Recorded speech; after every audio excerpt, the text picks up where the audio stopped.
घनी अंधेरी रात थी। तेज आंधी तूफान के साथ जोरों की बारिश में एक छोटी सी बच्ची अपनी माँ की लाश के पास बैठी रो रही थी। माँ, उठो माँ। क्या हुआ मम्मी? आप कुछ बोलती क्यों नहीं? माँ, उठो ना। आप मुझे ऐसे छोड़कर नहीं जा सकती। आपके बिना मेरा क्या होगा? तभी लाश में से उस औरत की आत्मा बनकर आती है। चिंता ना कर मेरी बच्ची, अब मैं तुझे छोड़कर कहीं नहीं जाऊंगी।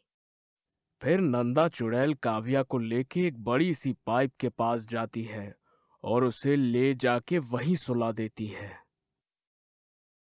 मम्मी, मेरे सोते ही आप गायब तो नहीं हो जाओगी ना?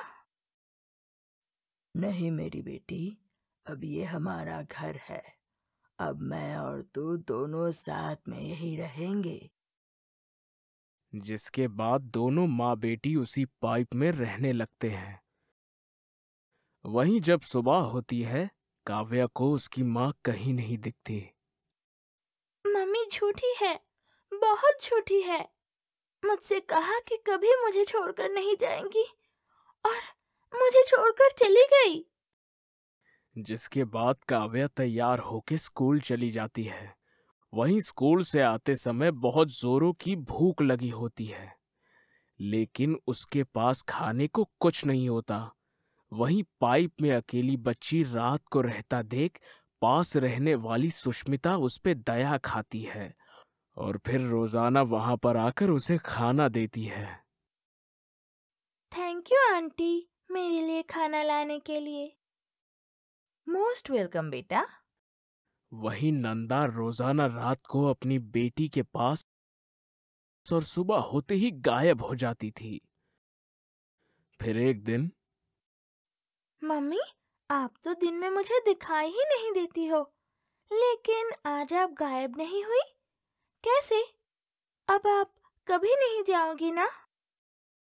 नहीं मेरी बच्ची, अब तुम्हारी ये चुड़ैल मम्मी कभी नहीं जाएगी, क्योंकि अब मैं एक शक्तिशाली चुड़ैल बन चुकी हूँ। और अब मेरे पास वो सारी ताकत है जिससे मैं दिन में भी दिखाई दे सकती हूँ और तुम्हारे लिए हर मुश्किल से लड़ सकती हूँ। जिसके बाद नंदा चुड़ैल काव्या को तैयार करके उसे स्कूल भेजती है। वही शाम को जब काव्या स्कूल से आ जाती है, तो सुष्मिता उसके लिए पाइप के पास खाना लेकर आती है।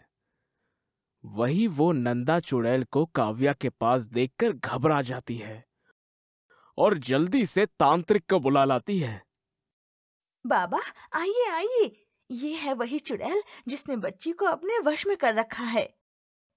एम क्लेम चामुंडाय विच्छे, आज मैं इस चुड़ैल का सर्वनाश करके रहूंगा। आप लोग मुझे क्यों सता रहे हैं? छोड़ दीजिए मुझे प्लीज। मेरी मम्मी को आप लोग छोड़ दो प्लीज। बेटी, क्या ये चुड़ैल तेरी माँ है? हाँ, मैं एक चुड़ैल माँ हूँ जिसे मरने के बाद भी मुक्ति नहीं मिली, क्योंकि मेरे मरने के बाद मेरी बच्ची अकेली हो जाएगी। मैं एक अनपढ़ चुड़ैल हूँ।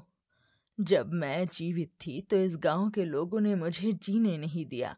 मेरे अनपढ़ होने का फायदा उठाकर सरपंच ने मेरा घर, मेरी जमीन हथिया ली।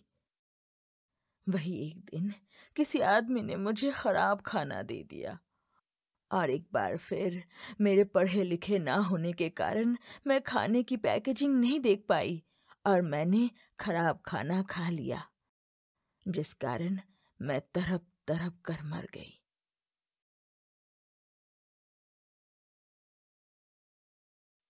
इस दुनिया में पढ़ा लिखा ना हो तो दुनिया फायदा उठाती है, इसलिए मैं अपनी बेटी को पढ़ाना लिखाना चाहती हूँ, जिसके लिए मुझे इसके साथ रहना जरूरी है। प्लीज मुझे छोड़ दो। इस समय मेरी बेटी को मेरी जरूरत है। ये सुनकर सुष्मिता का दिल पसीज जाता है। चुड़ैल बहन, तुम चिंता ना करो। आज से मैं तुम्हारी बेटी को अपनी बेटी की तरह पालूंगी। एक माँ का दर्द क्या होता है वो मैं अच्छे से समझ सकती हूँ, क्योंकि मेरी कोई औलाद नहीं है। आज से काव्या मेरी बच्ची है।